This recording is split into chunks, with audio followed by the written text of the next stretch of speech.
Dr. Marcus Chen pressed his palm against the cold metal wall and tried to ignore the growing ache in his chest. The emergency beacon on his suit blinked a steady red, broadcasting his location to the research vessel Endeavour somewhere in the darkness beyond the ancient structure. 3 hours had passed since the structural collapse trapped him in the deepest section of the Nethes ruins, and his oxygen reserves showed 18 hours remaining. Plenty of time for rescue, according to standard protocols. Yet something felt wrong about this place, something that made his skin crawl and his heart race faster than the thin air should allow. The Nethes ruins stretched for kilometers in every direction, a massive city-sized structure that had been drifting through the void for over 10 million years according to the carbon dating results. The entire archaeological team from 5 different species had spent 3 months mapping its exterior corridors and chambers, finding nothing but empty rooms filled with crystalline formations and walls covered in indecipherable symbols.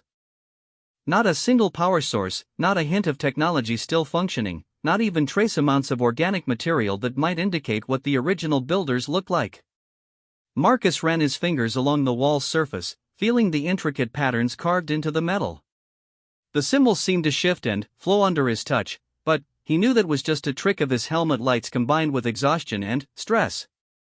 The universal translators built into every expedition member's equipment had been unable to make sense of the markings, which was unusual since the technology could decode most known languages and even make educated guesses about completely unknown ones.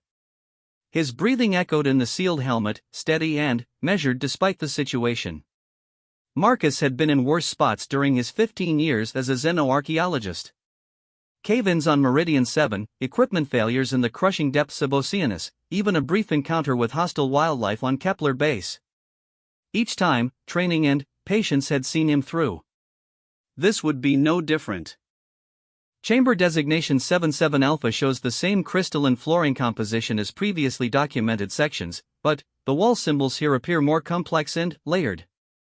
The patterns suggest possible multiple periods of construction or modification, with newer symbols overlaying older ones. As he worked, Marcus began to notice subtle details that hadn't been apparent in the initial survey data. The symbols weren't just carved into the walls, they appeared to be inlaid with some kind of metallic compound that gave them a faint reflective quality. Under the right angle of light, they almost seemed to glow, though his instruments detected no actual energy emissions.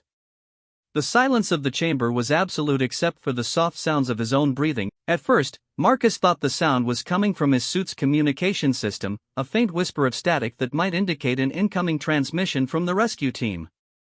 He checked his comm panel, but all channels showed clear. The whisper came again, so soft he couldn't be certain he'd actually heard anything at all. It sounded almost like voices speaking in a language he couldn't understand, words that seemed to flow and blend together like water. Marcus stopped moving and held his breath, listening intently.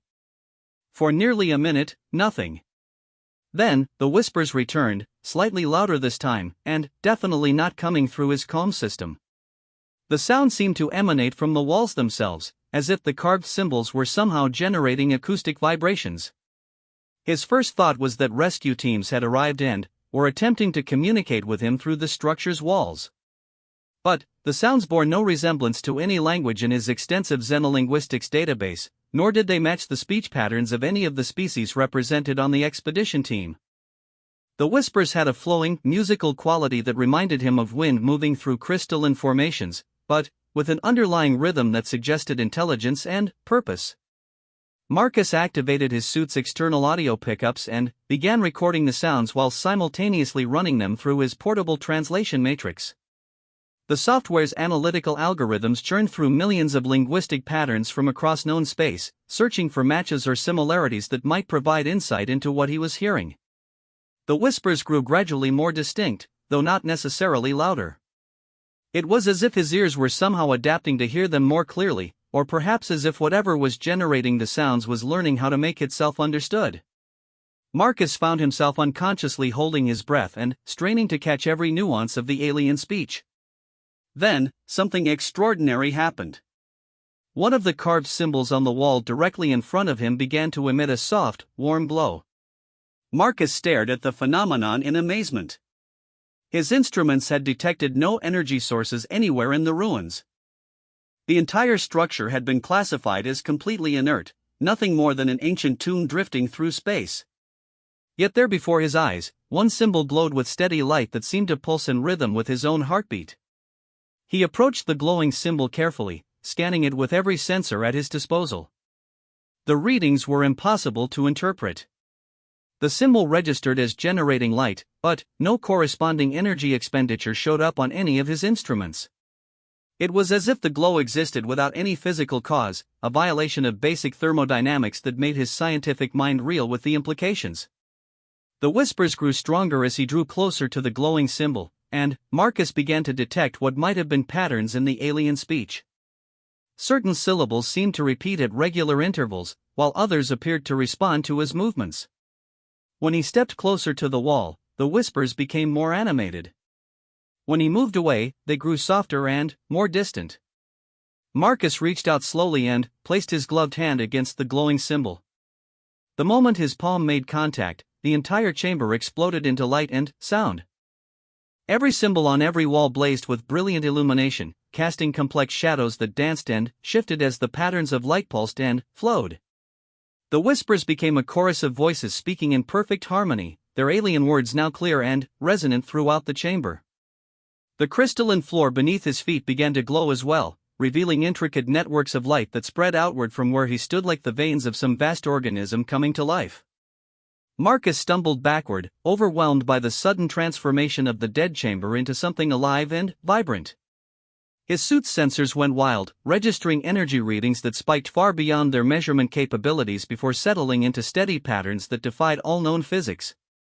The temperature remained constant, atmospheric pressure unchanged, but somehow the very air felt different, charged with potential and ancient intelligence. The voices speaking from the walls had organized themselves into what sounded like a conversation, with different tones and inflections taking turns as if multiple individuals were participating in some kind of discussion or debate. Marcus couldn't understand the words, but the emotional content was unmistakable. There was excitement in those voices, wonder, and something that might have been joy. His translation software finally produced a result, though the confidence rating was barely above random chance.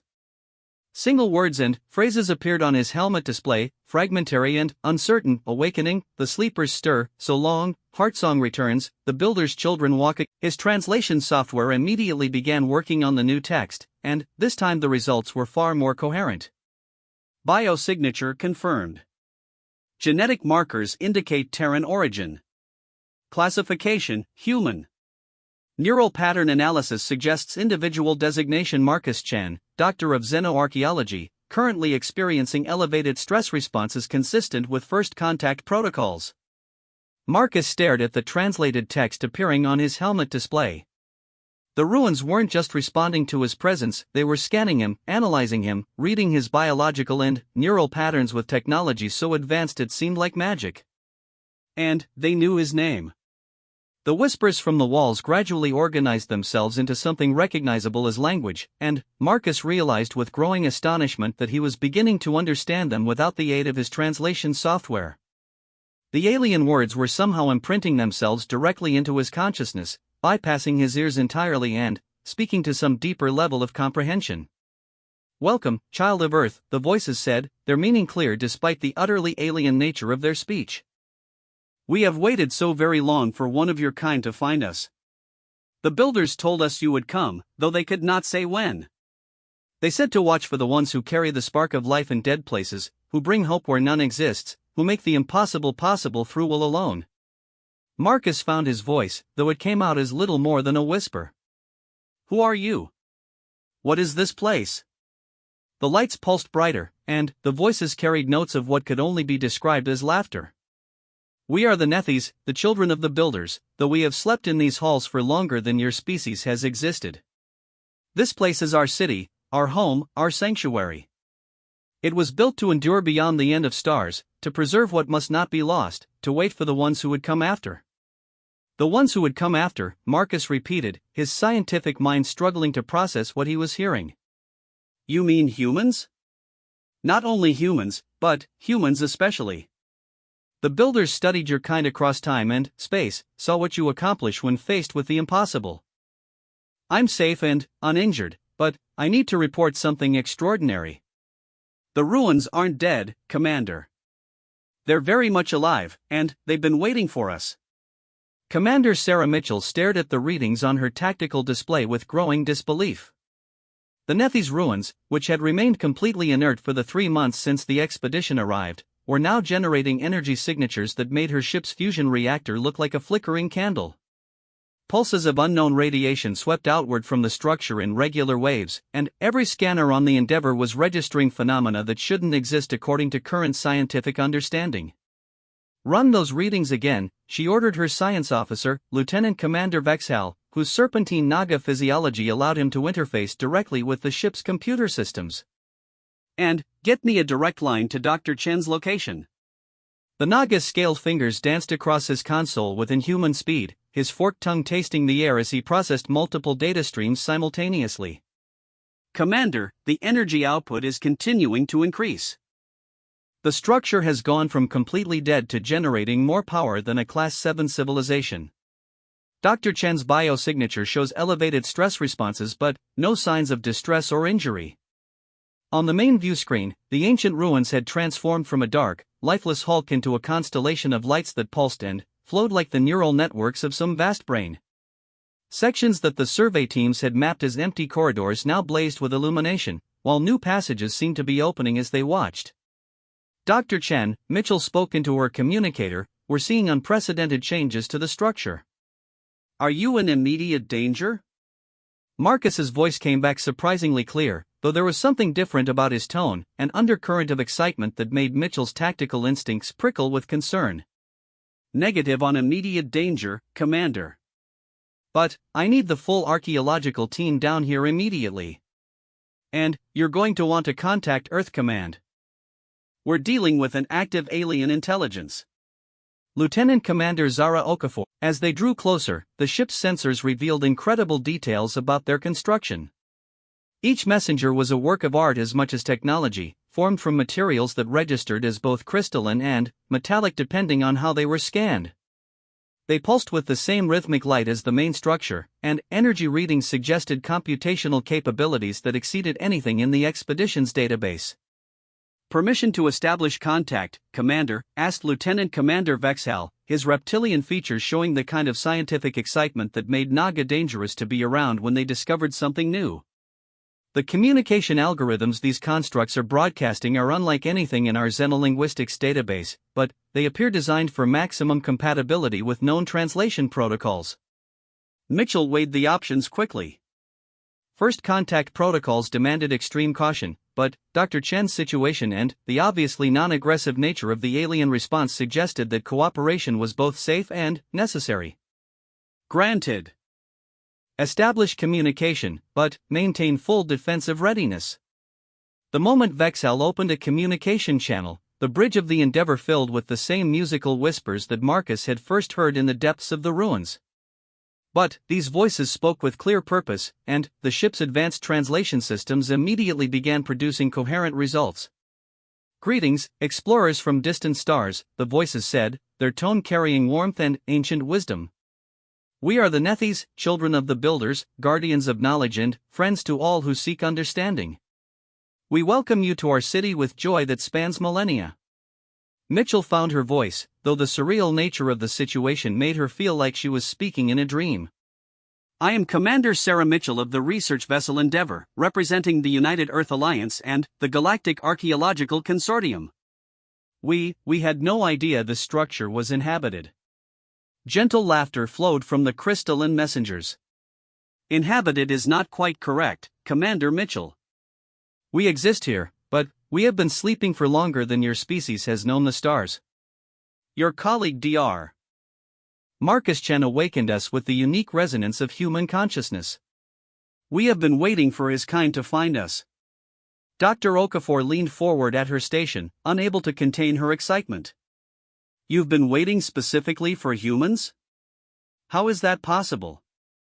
"The builders studied your species across time and probability," the voices explained. "They foresaw that humans would spread throughout the galaxy, bringing life to dead worlds and hope to hopeless places. Before transcending to higher existence, they built us to serve as guardians and teachers for humanity's expansion among the stars." Commander Mitchell felt a chill run down her spine despite the warmth and the alien voices. The implications were staggering. You're saying your builders knew about humanity before we even left our home system? The builders existed in a universe where time flowed differently than yours, Commander.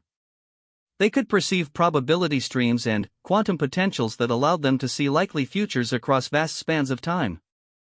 They saw that humanity would become the inheritors of this galaxy, and they wanted to help you succeed in that destiny. On the tactical display, the energy readings from the ruins continued to climb as more and more sections came online. Entire city districts that had been dark for millions of years now pulsed with activity, while new structures seemed to be growing from the original framework like crystal and flowers blooming in fast motion. Commander, Vexhal reported, his tone carrying both excitement and concern. The structure is undergoing massive reconfiguration. It appears to be rebuilding itself, expanding from the inside out. Current projections suggest it will be 3 times its original size within the next 6 hours. The voices from the messengers responded to his report with approval. The Nethi city awakens fully only in the presence of human consciousness. Dr. Chen's heartbeat and neural patterns have triggered systems that have waited eons to serve their purpose. We are preparing facilities for your entire expedition, along with resources and knowledge that will advance human civilization by centuries. Mitchell realized she was facing a decision that would change the course of human history. The alien offer was beyond anything Earth had ever imagined, but accepting it would mean trusting beings whose motives and capabilities were utterly unknown. On the other hand, Dr. Chen was already inside the structure, apparently safe and enthusiastic about what he discovered. Dr. Chen, she called over the comm, I need your assessment. Are you certain these beings are trustworthy? Marcus's reply came immediately. Commander, I've been communicating with them for over an hour now. They've shown me technologies and knowledge that could solve every major problem facing human space expansion. Energy sources that last for millions of years, terraforming techniques that could make any world habitable, medical advances that could extend human lifespan indefinitely. And they're offering to share all of it freely. Dr. Okafor practically vibrated with excitement at her station. Commander, request permission to join Dr. Chen in the structure. As xenobiologist, I should be part of any first contact situation. As should I, added Vexhal. My people have extensive experience with ancient technologies, and my neural interface capabilities might be useful in communicating with the Nethi systems. Mitchell looked around her bridge at the faces of her crew. She saw the same expression on all of them, the unmistakable hunger for discovery that drove every person who chose to spend their lives exploring the unknown regions of space. This was why they had all volunteered for deep space assignments, for the chance to be part of something extraordinary. Very well, she decided.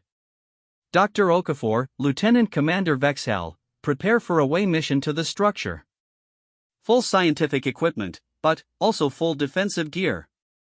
We don't know what we're walking into. The voices from the messengers carried notes of approval. Wisdom and caution, Commander. We will prepare safe passage for your team and guide them to Dr. Chen's location. But know that no harm will come to any of you while you are our guests. As the away team prepared for departure, the ruins continued their incredible transformation. The structure was now clearly visible as a vast city rather than the simple archaeological site they had originally discovered. Spires of crystalline architecture reached outward like fingers grasping for the stars, while energy conduits pulsed with light that illuminated formations of impossible beauty and complexity. Dr. Okafor suited up with hands that trembled slightly from excitement rather than fear. This was the moment every xenobiologist dreamed of, first contact with a genuinely alien intelligence, a chance to study life forms that had evolved completely independently from anything in known space. The fact that these beings seemed friendly and eager to share knowledge made the opportunity even more incredible. Vexhal's preparations were more methodical, his Naga instincts demanding careful analysis of every variable before proceeding. His species had survived for millennia by being cautious about new situations, but even his natural wariness was overcome by the scientific potential of what awaited them in the ruins. Away team, this is the commander, Mitchell announced as the shuttle prepared for departure. Remember that you represent not just the expedition, but all of humanity in this first contact. Dr. Chen has established peaceful relations, but maintain full awareness of your surroundings and report any concerns immediately. The shuttle launched from the Endeavor's Bay and approached the transformed ruins under the guidance of the crystalline messengers. What had once been a dead structure with a few docking ports was now a thriving city with multiple landing areas specifically designed to accommodate vessels from various species. The Nethys had somehow scanned their shuttle and prepared a docking facility that perfectly matched its specifications. As they drew closer, Dr. Okafor pressed her face against the shuttle's viewports in wonder. The ruins were beautiful beyond description, their crystalline architecture catching and refracting light in patterns that seemed to dance and flow like living things. Streams of energy flowed through translucent conduits that ran along the exterior of the structure, while gardens of what looked like crystal flowers bloomed in carefully tended arrangements between the buildings. "It's not just a city," she whispered. "It's a work of art." Vexhal's scaled features showed the kind of appreciation only another ancient species could feel for such craftsmanship. "The construction techniques are incredible. My people built great cities 10,000 years ago, but nothing like this. The integration of technology and aesthetics is perfect." The shuttle settled into the docking bay with barely a vibration, guided by invisible forces that seemed to cradle the small vessel like gentle hands. As the airlock cycled and the away team prepared to disembark, they could hear the musical whispers of the Nethys' voices welcoming them to their city. Dr. Okafor was the first to step through the airlock, and she stopped immediately in amazement. The docking bay was illuminated by soft, warm light that seemed to come from the walls themselves, while the air carried a faint, pleasant scent that reminded her of flowers blooming in spring rain. The architectural details were incredible. Every surface was covered with the flowing, organic curves that seemed to be the Nethys' trademark, while holographic displays provided information in multiple languages including perfect standard Terran. "Welcome, friends from the stars," came a voice from everywhere and nowhere at once. "We have prepared paths to guide you to Dr. Chen and the awakening chambers. Follow the lights, and know that you walk in safety and friendship." A trail of soft blue lights appeared on the floor, leading from the docking bay into the deeper sections of the city. As the team followed the glowing path, they passed through corridors that defied every assumption they had made about the structure based on their external surveys. The passages were wide and gracious, with high ceilings that opened into vast central courts where crystalline trees grew in perfect gardens.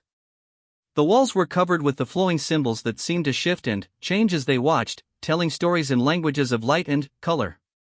Vexhal paused frequently to scan various architectural features with his portable analyzer, his serpentine form allowing him to examine details that human anatomy couldn't reach. "Commander, the construction materials are unlike anything in our database. They appear to be grown rather than built, assembled at the molecular level according to predetermined patterns. The energy efficiency is incredible. This entire city could run for millions of years on the power output of a single fusion reactor." Dr. Okafor was more interested in the signs of life she was detecting. "I'm reading biological signatures everywhere, but they're unlike any life forms in our xenobiology databases.